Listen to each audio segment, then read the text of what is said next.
నువ్వు ఆల్రెడీ మేము రాసుకున్నాము. అది సంబంధించిన మంత్రులందరి దగ్గర పంపించాను. ఆర్థిక శాఖ మంత్రి కేశవ్ అన్న కూడా చర్చించాను. దానికోసం ప్రత్యేక నిధులు కూడా ఆయన కేటాయిస్తానని నాకు హామీ ఇచ్చారు. వచ్చే బడ్జెట్లో అది ఉంటుంది. తప్పనిసరిగా ఇచ్చిన ప్రత్యామ్నాయం మేము నిలబెట్టుకుంటాం. ఎస్టిమేట్స్ అని మార్చి వరకు వస్తుంది.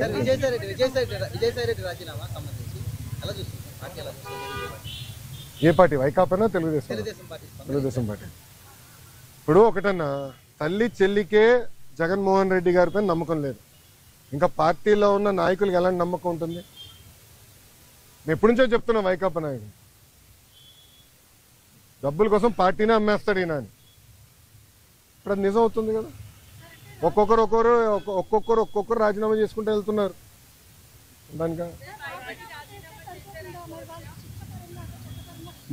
నేను శిక్ష పడదని నేను ఎక్కడన్నాను తల్లి? నో ఐఎమ్ సారీ, నేను ఎక్కడన్నా శిక్ష పడదని?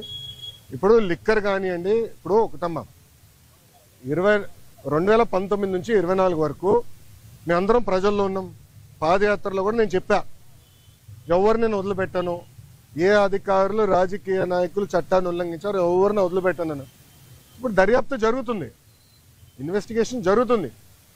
త్వరలోనే అన్ని బయటకు వస్తే నేను భావిస్తున్నాను. So let investigation get completed అమ్మా.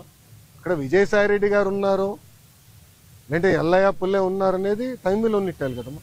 సో ఇన్వెస్టిగేషన్ జరగకుండా నేను ముందరే మాట్లాడటం కూడా కరెక్ట్ కాదు. Let investigation happen. Yes yes మీరు కాకినాడ పోర్ట్ విషయం కూడా మీ అందరు తెలిసిన విషయమే.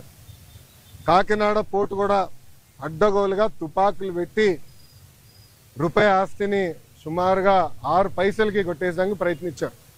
కొట్టేశారు, క్షమించాలి, ప్రయత్నం కాదు, కొట్టేశారు, ట్రాన్స్ఫర్ చేసుకున్నారు. కేసు పడింది. దానిపైన ఈడీ వాళ్ళు కూడా లవ్ లెటర్లు రాశారు విజయసాయి రెడ్డి గారికి. రా బిడ్డ రా అని ఇంటికి. అన్నీ బయటకు వస్తున్నాయి కదా. సిమిలర్ ఫ్యాషన్ దీనిపైన కూడా కంప్లైంట్లు వస్తాయి. తప్పనిసరిగా యాక్షన్ తీసుకుంటాం.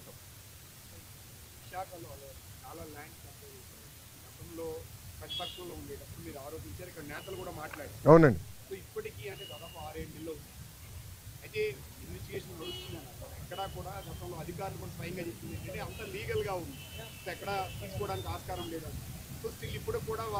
సో ప్లీజ్ బీ పేషెంట్, ఓపిక పట్టండి స్వామి, దర్యాప్తు జరుగుతుంది కదా. అవునండి. ఇప్పుడు మనం కూడా మాట చెప్పా, ప్రభుత్వ పరిస్థితి గురించి కూడా దయచేసి ఒకసారి ఆలోచించండి.